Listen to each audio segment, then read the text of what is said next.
حضرت سیدنا امام احمد بن حنبل رضی اللہ تعالیٰ عنہ، 4 اماموں میں سے ایک امام، بادشاہ نے سرکاری درباری ملا رکھ کے پیسے کھلا کے اپنی مرضی کا فتویٰ لے لیا کہ قرآن مخلوق ہے، بنایا ہوا ہے۔ ایمان والوں کا فتویٰ یہ کہ قرآن مخلوق نہیں ہے، کیونکہ یہ اللہ کا کلام ہے، اور کلام متکلم کی صفت ہوتا ہے، جو بولتا ہے اس کا کلام اس کی صفت ہے، تو یہ اللہ کا کلام ہے، تو اللہ مخلوق نہیں ہے، اللہ کی صفت بھی مخلوق نہیں، تو یہ غیر مخلوق۔ ادھر بادشاہ کے جو خاص تھے درباری ملا، سرکاری ملا، انہوں نے بادشاہ کے کہنے پہ کہہ دیا کہ قرآن مخلوق، یہ جھگڑا چل نکلا۔ حضرت امام احمد بن حنبل نے اس دور میں حق کی بات کی، آواز لگائی کہ قرآن مخلوق نہیں ہے، غیر مخلوق ہے۔ بادشاہ نے جیل میں ڈال دیا، جیل کی تکلیف برداشت کی، کوڑے مارے گئے وہ برداشت کیے، ہاتھوں میں ہتھکڑیاں، پاؤں میں بیڑیاں ڈال دی گئیں، آپ کے جسم سے کپڑے ہٹا دیے گئے، صرف ناف سے لے کر گھٹنوں تک وہ جو کپڑا باندھا گیا وہ اتنا، باقی جسم سے کپڑے بھی ہٹا دیے، وہ بھی برداشت کر لیے۔ بادشاہ نے کہا یہ مانتے نہیں ہیں، ان کو سرے عام سزا دو۔ مجمع عام میں بلایا گیا، راستے میں وہ کپڑا کھلنے لگا، آپ نے اللہ کی بارگاہ میں عرض کی یا اللہ میرا بھرم رکھنا، میری شرم رکھنا۔ لوگوں نے دیکھا قدرت سے 2 ہاتھ نمودار ہوئے جنہوں نے وہ آ کے کپڑا باندھا، سب لوگوں نے دیکھا، پھر بھی انہوں نے سبق نہیں سیکھا۔ آپ کو وہ لے جا کر وہ جو تھا جس کو آپ کے یہاں ٹکٹکی کہتے ہیں اس پہ باندھ دیا گیا، کوڑے پہ کوڑا مارا جا رہا ہے۔ پہلا کوڑا مارا گیا، آپ نے کلمہ پڑھا، دوسرا کوڑا مارا گیا، آپ نے کہا میں یہی اعلان کرتا ہوں قرآن غیر مخلوق ہے۔ کوڑے مارے جاتے رہے، آپ یہی کہتے رہے۔ ایک شاگرد آگے بڑھا، عالم تھا، حضرت مائیں روز روز آپ جیسا بچہ نہیں جنیں گی، ہمیں آپ جیسا عالم نہیں ملے گا۔ شریعت میں یہ اصول ہے بادشاہ کے ظلم سے بچنے یا جان بچانے کے لیے صرف زبان سے غلط کلمہ کہنا پڑے تو کہہ دیا جائے وقتی طور پر، تاکہ جان بچ جائے، دل سے آپ سچ پر قائم رہیں۔ ہمیں آپ جیسا عالم کہاں سے ملے گا؟ تو اس وقت بادشاہ کے ظلم کے بچنے سے زبان پر وہی کلمہ لے آئیے جو یہ سننا چاہتے ہیں، اور شریعت میں اس کو رخصت کہتے ہیں، اس کی اجازت ہے۔ فرمایا بہت شکریہ اے دوست، تو نے آ کے بات کی، مشورہ دیا، تیرے مشورہ دینے کا شکریہ۔ میں بھی یہ مسئلہ جانتا ہوں، مگر سن، اس وقت مسئلہ میری جان کا نہیں ہے، دیکھنے والوں کے ایمان کا ہے۔ یہ کہیں گے بادشاہ کا کوڑا پڑا تو ان کا فتویٰ بدل گیا، میں جان دے سکتا ہوں، ایمان نہیں دے سکتا۔ اللہ والے کبھی ڈرتے نہیں۔ تو حضرت حنظلہ نے، انہوں نے، قوم نے روکا، واز سے روکا، فرمایا جتنی مرضی تکلیفیں دے دو، بات سچ ہی کروں گا، بات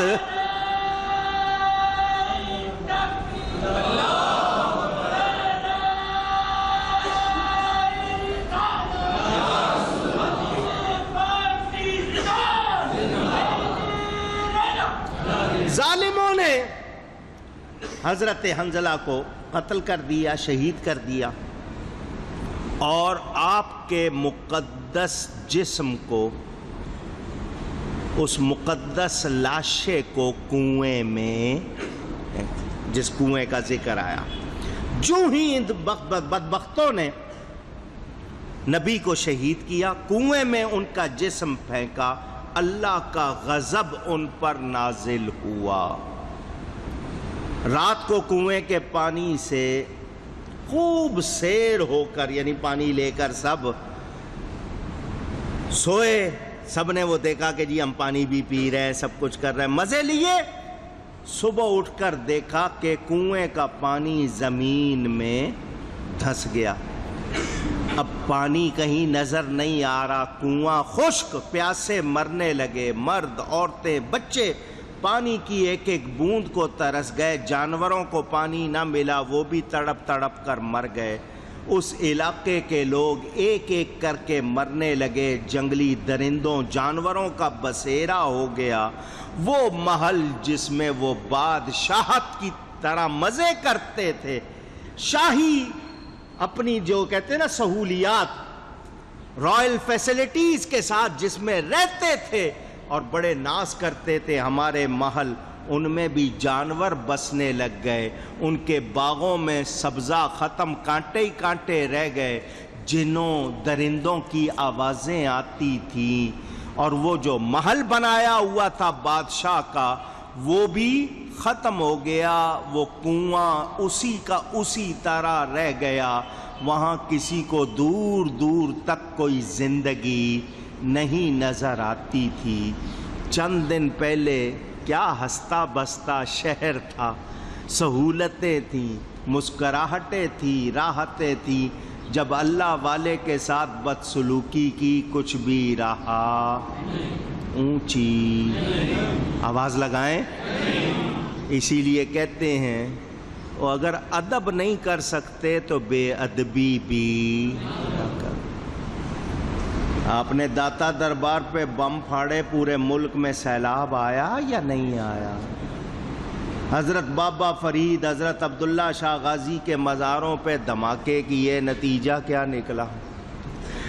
میں بہت گناہگار، اللہ مجھے معاف کرے، ہزار بار معاف کرے۔ لوگوں محبت میں پتہ نہیں کیا کیا کہہ جاتے ہیں۔ اس دن بندہ کہنے لگا مولانا صاحب دیکھو آپ کو تنگ کیا ہے تو کراچی میں زلزلہ آ گیا۔ میں نے کہا معاف کرے اللہ، میں ایسی شان والا نہیں ہوں، یا میرے حوالے سے اتنی بات سوچنی بھی نہیں، میں سب سے زیادہ گناہگار۔ لیکن یہ تاریخ ہے، یہ حقیقت ہے، یہ حقیقت۔ مجھے بتائیں حضرت سیدنا امام حسین کو قتل کیا اس قوم پر، اس دن کے بعد آج تک اچھا وقت آیا؟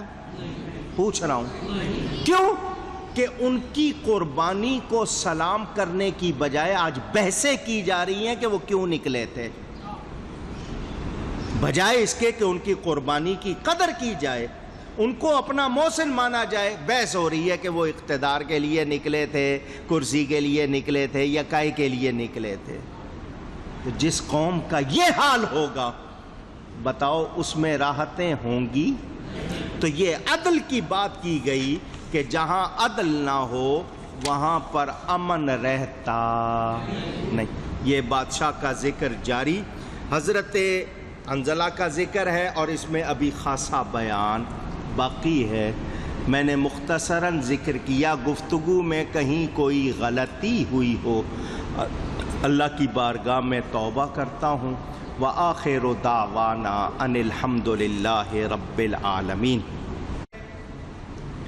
جو واقعہ ہوا تھا آپ لوگ آئے تھے، میں نے تقریر میں کوئی ذکر نہیں کیا تھا، کیونکہ پوری تحقیق ہو جائے بات تب کرنی چاہیے۔ یہ بھی تھا خیال کہ کچھ لوگ ذرا کمزور دل کے ہوتے ہیں، ڈر نہ جائیں کہیں۔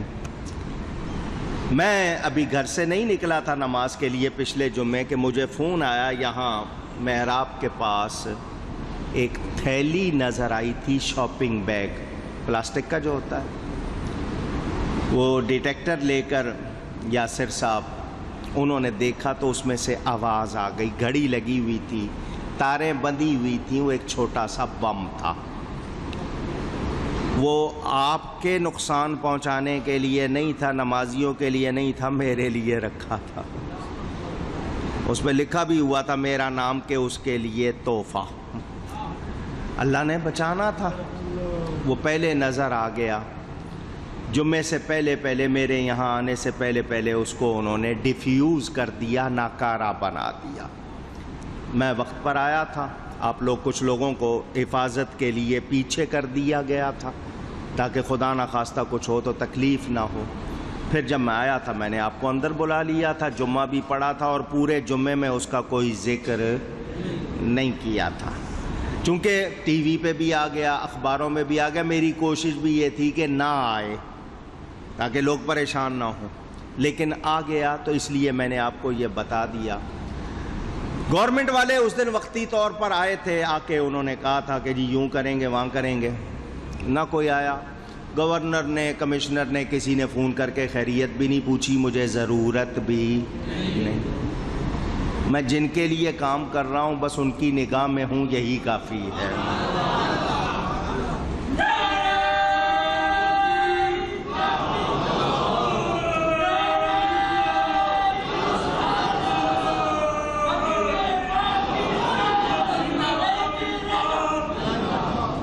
آپ لوگ تو نہیں ڈرے؟ پوچھ رہا ہوں، ہاں ڈرنا بھی۔ باقی اگر میری جان لینا چاہتے ہیں تو وہ کیا لینا چاہتے ہیں، میں خود ان کی راہ میں دینا چاہتا ہوں۔ اس سے بڑی عزت کیا ہوگی کہ ان کے نام پر ان کی راہ میں یہ جان چلی جائے۔ شاید ایزی بہانے میری محنت کام آ جائے۔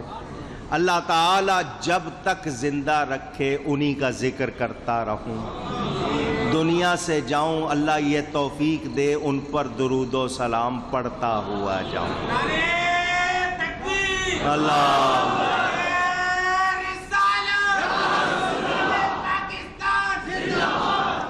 باقی مسئلہ آتا ہے امن و امان کا۔ وہ حکومت کس طرح اس کا بیڑا غرق کر رہی ہے وہ آپ دیکھ رہے ہیں۔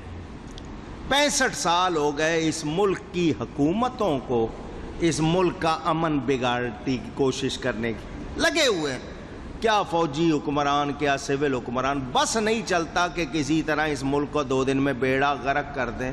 پتہ نہیں کس کی دعا ہے کہ ملک بچا ہوا ہے، ورنہ ان لوگوں نے کسر چھوڑی نہیں۔ اللہ تعالی اپنے ان پیاروں کے صدقے جو اس دھرتی پر آرام فرما ہیں، ان کے صدقے اس ملک کو سلامت رکھے اور مسلمانوں کی حفاظت فرمائے، اس ملک کے دشمنوں کو نیست و نابود فرمائے۔ گھبرانا نہیں، ٹھیک ہے نا؟ یہ الیکشن تک جب تک تھوڑا سا شور ہے، میں تھوڑی سی احتیاطی تدابیر ضرور کر رہا ہوں، لیکن آپ نے گھبرانا نہیں۔ دوسری بات، پچھلے جمعے دعا کر رہے تھے، آج خبر آ گئی حضرت محدث اعظم پاکستان استاذ العلماء حضرت مولانا سردار احمد صاحب لائل پوری رحمۃ اللہ تعالی علیہ، ان کے یہ فرزند اصغر چھوٹے بیٹے جو سنی اتحاد کونسل کے سربراہ بھی تھے، حضرت صاحبزادہ حاجی محمد فضل کریم صاحب انتقال فرما گئے۔ انا للہ و انا الیہ۔ کل مجھے ایک صاحب نے لاہور سے فون کیا رات میں، ان سے کہا کہ یہ نہ سمجھیں کہ ان کو جگر کا کینسر تھا، ان کو باقاعدہ زہر دیا گیا۔ میں نے کہا اچھا بھائی اگر تم کہتے ہو، اگر ایسا بھی ہے، لیکن وہ اب چلے گئے، پردہ فرما گئے۔ اب ہم یہ کہیں کہ ان کو زہر دیا گیا تو وہ واپس نہیں آئیں گے۔ ہمارا وہ طریقہ نہیں ہے کہ ہم لاشوں کی بے حرمتی کروائیں، پوسٹ مارٹم کروائیں۔ مجاہد تھے اور محنت کرنے والے، مسلک کے علم بردار تھے، چھوٹی زندگی پائی مگر کام اچھے کیے، بڑے باپ کے بیٹے تھے۔ اللہ تعالی ان کی نیکیوں پر ان کو بہترین اجر عطا فرمائے اور اہل سنت کو ان کا اچھا بدل عطا فرمائے۔ تو میں اس حادثے کی وجہ سے مجھے لوگ جو ہوتے ہیں نا ارد گرد، نہیں آپ نے نہیں جانا، ابھی کوئی احتیاط، جانا چاہتا تھا ان کے جنازے میں نہیں جا سکا۔ ہمارے محترم وزیر اہل سنت حاجی محمد حنیف طیب صاحب ان کے جنازے میں بھی شریک ہوئے۔ یہ اسی سنی اتحاد کونسل کے جنرل سیکرٹری بھی ہیں، اتفاق سے آج تشریف لائے ہیں، آپ کے سامنے ابھی کچھ بات کریں گے، پھر انشاءاللہ ہم نماز پڑھیں گے۔ تو یاد رہے ہم نے سب نے متفقہ طور پر اہل سنت و جماعت رہتے ہوئے سنیت کے لیے ہی کام کرنا ہے، ووٹ سنی کو ہی دینا ہے، اسی کا ساتھ دینا ہے جو ہمارے نبی کا سچا غلام ہے، کسی اور کے کہنے سننے میں آنا نہیں۔ یہ جلدی رک کے پڑھ دیتا ہوں۔